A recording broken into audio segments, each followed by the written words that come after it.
India plus. जैसा कि आप लोगों को पता है कि लोकसभा के चुनाव बहुत नजदीक आ गए हैं, उसका प्रचार प्रसार हर पार्टी के प्रत्याशी कर रहे हैं। उस टाइम हम बदरपुर के मीठतपुर चौक में मौजूद हैं और यहाँ पर भी श्री जो हमारे पूर्व विधायक हैं यहाँ के बदरपुर के राम सिंह नेता जी, उनकी अध्यक्षता में जो आम आदमी पार्टी के प्रत्याशी हैं सही राम जी, वो पद यात्रा कर रहे हैं, प्रचार प्रसार कर रहे हैं आम आदमी पार्टी का। तो चलिए बातचीत करते हैं उनसे, क्या कहना है उनका इस प्रचार प्रसार को लेकर, इस पद यात्रा को लेकर। उनसे बात करते हैं और दिखाते हैं आपको पूरी पद यात्रा।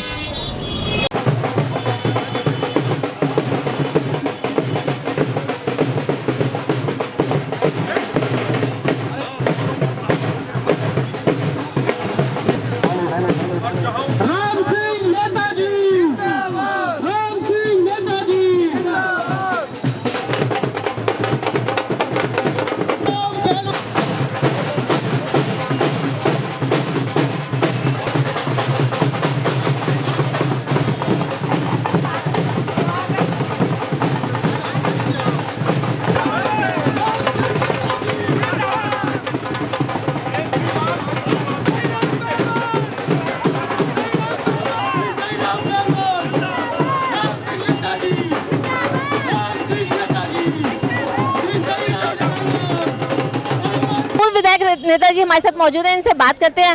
सर क्या कहेंगे, आज बदरपुर में जिस तरह से यात्रा निकली है जिसमें जो प्रत्याशी हैं आम आदमी पार्टी के सहीराम पहलवान जी भी मौजूद थे, क्या कहेंगे? असली आज शुरुआत करी है कि पदयात्रा करके लोगों तक अपनी बात पहुंचाई जाए, उम्मीदवार सीधा लोगों से संपर्क करे।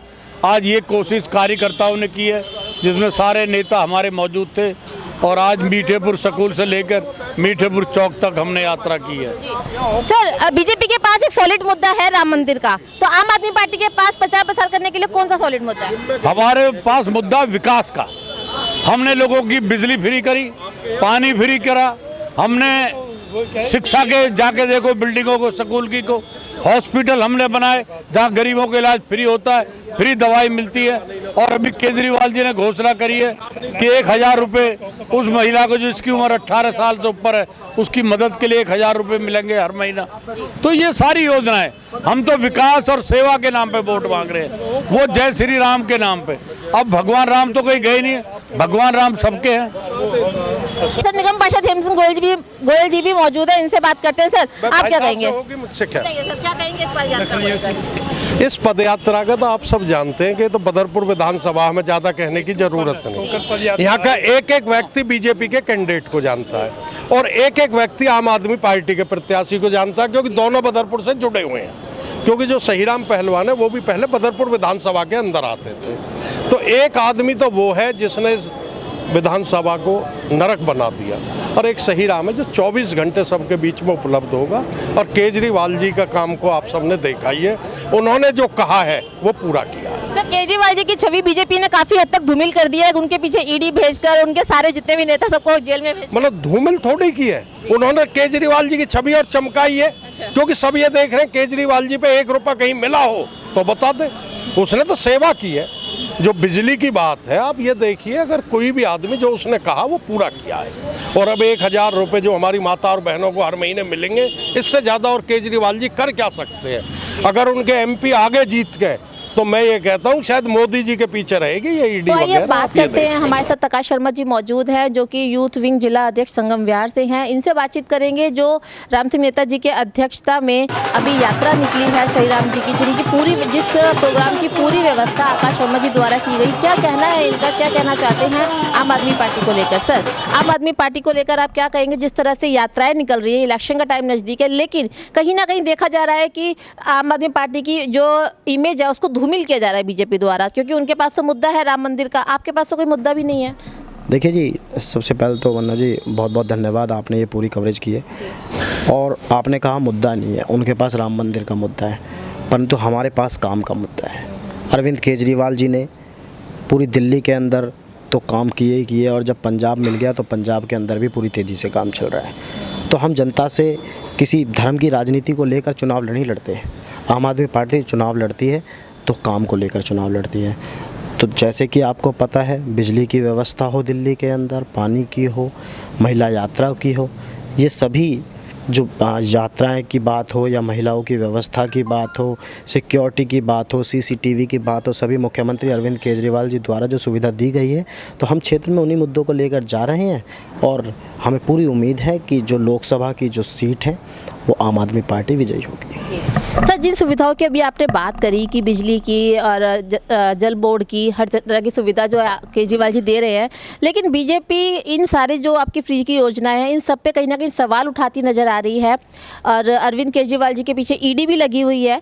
और पहले आप ये बताइए, ईडी लगी हुई है तो उस पर क्या कहेंगे? देखिए, ईडी लगी हुई है, जब ईडी का नोटिस आता है अरविंद केजरीवाल जी कहते हैं मुझे बताइए तो सही है वो किस लिए देते हैं, क्योंकि सारे इनलीगल नोटिस है, 7वां नोटिस हो, 8वां हो, 6ठा हो, जो भी है, अरविंद केजरीवाल जी ने अपने वकील के थ्रू उनसे जवाब मांगा है और अब जो भी कोर्ट का आदेश होगा वो अरविंद केजरीवाल जी पालन कर रहे हैं। परंतु छीना झपटी से, तानाशाही से मोदी सरकार अगर चाहे कि अरविंद केजरीवाल जी को बंद कर देगी, एक अरविंद केजरीवाल की ईमानदार पार्टी है, अरविंद केजरीवाल जी ईमानदार पार्टी के लोगों को साथ में लेकर चल रहे हैं और अरविंद केजरीवाल जी ने जो ईमानदारी का परिचय दिया है वो दिल्ली के अंदर कामों को करके दिया है। तो मैं कहना चाहता हूँ कि ये कितना भी झूठ बोल ले और कितना भी ये धोखा कर ले, परंतु अरविंद केजरीवाल जी इनके कब्जे में आने वाले नहीं हैं। सर, वोट देते वक्त पब्लिक एक बार को ये सोचेगी कि जिस अरविंद केजरीवाल को वो वोट देने जा रहे हैं उनके दाएं हाथ, बाएं हाथ, सारे के सारे जितने भी हाथ हैं वो सारे के सारे जेल के अंदर है, तो वो ऐसे नेता को क्यों चुने जो सिर्फ अकेले ही बाहर है, जिनके पीछे भी ईडी भी लगी हुई है, उसके अलावा उनका कोई फ्यूचर नहीं है, कभी भी ईडी पकड़ के उनको जेल में डाल देगी? देखिए, अरविंद केजरीवाल जी कहते हैं कि मैं और मेरे कार्यकर्ता, ये सब अरविंद केजरीवाल सब मनीष सिसोदिया हैं और सभी जो हैं मंत्री हैं, ये अपने हिसाब से अपनी दिल्ली को चलाएं। जैसे कि आप देखते हैं अरविंद केजरीवाल जी जब कोई भी काम करते हैं तो पहले जनता की राय लेते हैं, चाहे वो सर्वे करा कर हो या कुछ भी हो। बात होती है कि क्षेत्र में काम करने की या क्षेत्र में अगर किसी को जेल में डाल दिया है तो आप देखिए ना, जहाँ पर अगर उन्होंने किसी विधायक को जेल में डाल दिया है या किसी सांसद को जेल में डाल दिया है, क्या उनकी पूरी भूमिका निभाई नहीं जा रही है? क्या उनके क्षेत्र में जाके देखिए पूरे काम हो रहे हैं। और ये कितना भी तानाशाही की कोशिश कर ले, अरविंद केजरीवाल इनसे डरने वाला आदमी नहीं। सर, अरविंद केजरीवाल जी ने दिल्ली में पानी फ्री कर रखा है, लेकिन अभी बीते दिनों ये खबरें बहुत ज़्यादा चर्चा में थी कि बहुत ज़्यादा पानी के बिल आ रहे हैं। जब इस बारे में पूछताछ की गई जो आम आदमी पार्टी के नेता हैं उनका ऐसा कहना है कि कोरोना के टाइम पर उनके वर्कर्स ने इन्वेस्टिगेशन नहीं करी थी, जो बिल देखने के लिए आते हैं वो नहीं किया था, इस वजह से बिल बहुत ज़्यादा आए हैं। तो जब ये बात रखी गई कि ऐसे वर्कर्स को आप क्यों नहीं निकाल देते हैं काम से, तो उन्होंने सारा ठीकरा एलजी के ऊपर फोड़ दिया, जी एलजी हमें काम नहीं करने दे रहा है। और ये इस तरह की बातें कई बार मुख्यमंत्री के मुंह से भी सुनी गई हैं कि एलजी ये काम नहीं करने दे रहे, एलजी वो काम नहीं करने दे रहे। जब एलजी आपके ऊपर बैठे हुए हैं, आपको कोई काम नहीं करने दे रहे हैं, तो सरकार क्यों बनाएंगे आप? क्यों पब्लिक आपको वोट देगी आप जब हर ठीकरा एलजी पे फोड़ देते हैं? देखिए वंदना जी, मैं आपको बता दूं कि आप कह रहे हैं कि क्यों बनाएगी, क्यों करेगी, ये तो अरविंद केजरीवाल जी की नीति रही है, लड़ेंगे और जीतेंगे। जिस तरीके से सारी योजनाओं को अब तक लागू किया है, जब भी एलजी था ना, जब भी एक बार वो मना करते थे फिर वो लड़ते थे, हम जीतते थे, तो इसी तरीके से आगे भी चलकर अगर किसी चीज़ को वो मना करेंगे तो हम कोर्ट में जाएंगे और कोर्ट उसको एलजी को समझाएगा या धमकाएगा, जो भी करेगा हम नोटिस लेके आएंगे, हम उससे अपनी कार्रवाई को आगे बढ़वाएंगे। और जनता के प्रतिनिधि हैं अरविंद केजरीवाल जी, दिल्ली की जनता ने उनको मुख्यमंत्री बनाया है और उनका एक एक कार्यकर्ता उनके साथ खड़ा है। और जिस तरीके से क्षेत्र के अंदर काम हो या बाहर दिल्ली के अंदर काम हो रहे हैं, अरविंद केजरीवाल जी एक ऐसे नेता हैं जो क्षेत्र की जनता के लिए काम करने के लिए उन्हें कुछ भी करना पड़े वो अपने कामों को करते हैं। अच्छा, जिस तरह से लोकसभा के चुनाव नज़दीक आ रहे हैं और आज मीठापुर वार्ड में यात्रा भी निकली है सहीराम पहलवान जी की, जो कि प्रत्याशी है आम आदमी पार्टी से, जिसका सारा देख रेख पूरा अरेंजमेंट आपके द्वारा किया गया, तो इस बारे में क्या कहेंगे? देखिए, मेरी क्षेत्र की जनता, जैसे कि आपको पता है मैं वार्ड अध्यक्ष रहा हूँ मीठापुर का भी, और आज पार्टी ने मेरी मेहनत को देखते हुए मुझे ज़िले की जिम्मेदारी दी है। भाई पंकज गुप्ता जी जो कि हमारे प्रदेश अध्यक्ष हैं, उन्होंने ज़िले की जिम्मेदारी दी है, राम सिंह नेता जी द्वारा दी गई। तो मैं तो कहना चाहता हूँ कि जिस तरीके से आज का कार्यभार जो आज सारा काम हुआ है, मैं अपने सभी कार्यकर्ताओं का, अपने जो है पदाधिकारी हैं उन सभी का बहुत बहुत धन्यवाद करता हूँ। और आगे भी ऐसी ही सफल यात्राएँ हों या मीटिंग हो, हम आगे करते रहेंगे और आम आदमी पार्टी का झंडा बुलंद करते रहेंगे। अब बताओ।